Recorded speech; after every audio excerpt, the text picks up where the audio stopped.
Cancer Healer Center, a new beginning. ठाकरेंच्या शिवसेनेत 2 Mercedes दिल्या की 1 पद मिळायचं. मराठी साहित्य संमेलनात बोलताना नीलम गोऱ्हेंचं उद्धव ठाकरेंवर निशाणा साधत विधान.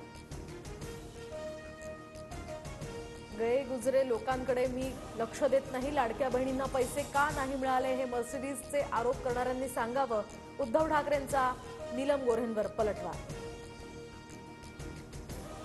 उद्धव ठाकरेंनी नीलम गोऱ्हेंना 4 वेळा आमदार केलं. गोऱ्हेंनी 8 मर्सिडीज दिल्या असतील तर पावत्या घेऊन याव्यात. ठाकरेंवरील आरोपांनंतर राऊतांचं आव्हान. कोकाटेंच्या शिक्षेची प्रत अद्याप माझ्याकडे आली नाही, सगळ्या नियमांचं पालन करत कोकाटेंबद्दल निर्णय दिला जाईल. विधानसभा अध्यक्षांकडून भूमिका स्पष्ट. कृषी मंत्री माणिकराव कोकाटेंच्या राजीनाम्यासाठी आव्हाडांचं विधानसभा अध्यक्षांना पत्र, तर राहुल गांधी सुनील केदार यांच्यावर तात्काळ कारवाई. आता कोकाटेंचं निकालपत्र पोहोचायला उशीर कसा होतो, आव्हाडांचा सवाल. विधानसभा अध्यक्ष खोटंच बोलत आले तर आता कोकाटेंच्या बाबतीत सुद्धा राहुल नार्वेकरांकडून इमानदारीची अपेक्षा नाही, राऊतांची टीका. तर राऊतांचा अपेक्षाभंग होऊ देणार नाही, नार्वेकरांचं प्रत्युत्तर.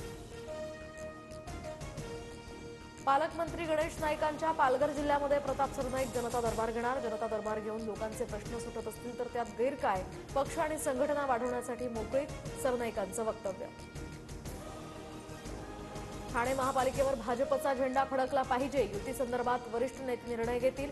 भाजपचे माजी खासदार संजीव नाईक यांची प्रतिक्रिया.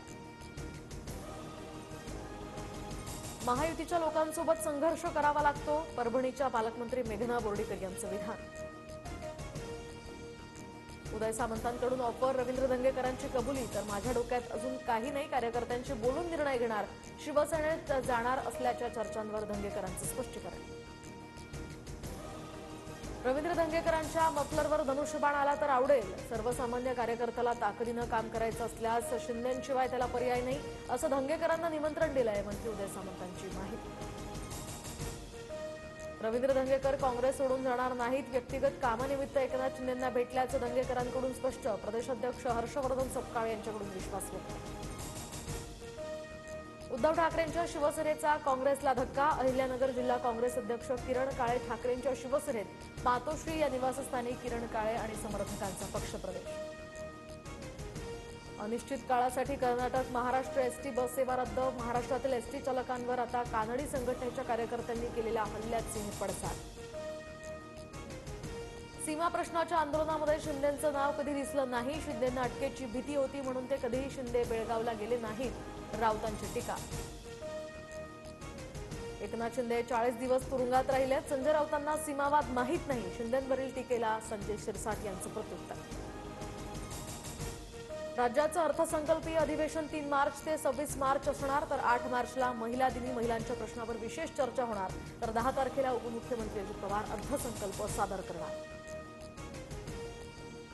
महिला आयोग सदस्याविनाच तर महायुतीतील 3ही पक्षांच्या इच्छुकांची मोठी यादी. महायुतीमध्ये संघर्ष होण्याची शक्यता. जानेवारीमध्ये कार्यकाळ संपला असताना सुद्धा निर्णय अद्याप मिळालेला नाही. महिला आयोग फक्त फॅशन शो आणि कॉर्पोरेट पार्ट्यांमध्येच व्यस्त, महिलांच्या हत्येची प्रकरणं त्यांना दिसली नाहीत, असा आयोग बरखास्त करा, सुषमा अंधारेंचा हल्लाबोल. कोस्टल रोडवरील पॅचवर्कमुळे मुंबई पालिकेवर टीकेची जोड, पालिकेकडून कोस्टल रोडच्या दुरुस्तीचं काम सुरू. सोशल मीडियावर व्हायरल झालेल्या व्हिडिओनंतर आता पालिकेला जाग. मध्य आणि पश्चिम रेल्वेवर मेगा ब्लॉक सुरू, तर ठाणे कल्याण जलद मार्ग हार्बरच्या वाशी नेरूळ दरम्यान आणि पश्चिम रेल्वेवरील सांताक्रुझ ते गोरेगाव दरम्यान 5 तासांचा जम्बो ब्लॉक. पुणे पालिका परिसरात जीबीएस आजाराच्या 2 नव्या रुग्णांची नोंद, शहरातील एकूण रुग्णसंख्या आता 215 वर. खबरदारी म्हणून महापालिकेकडून पाण्याच्या टाक्यांची स्वच्छता मोहीम. मध्य महाराष्ट्र मराठवाड्यामध्ये आजपासून पावसाचा इशारा, होळीपूर्वीच उन्हाचा चटकाही वाढला, तर राज्यातील कमाल तापमानानं सध्या 40 अंश सेल्सिअसचा टप्पा गाठला. आयसीसी चॅम्पियन्स ट्रॉफीमध्ये भारत पाकिस्तान सामन्याला सुरुवात, कोणता संघ बाजी मारणार याकडे आता लक्ष. भारताविरुद्ध पराभूत झाल्यास पाकिस्तानची स्थिती आणखी बिकट होण्याची शक्यता.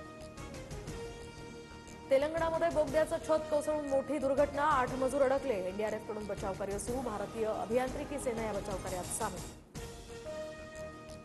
म्हाडाच्या कोकण मंडळाच्या घरांची लॉटरी लवकरच काही महिन्यातच सुमारे 2000 घरांसाठी लॉटरी काढणार, तर ठाण्यातील चितळसरमध्ये सर्वाधिक 1173 घरांचा समावेश.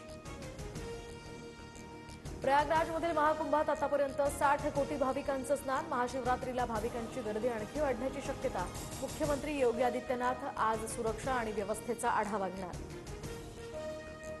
Cancer Healer Center, a new beginning.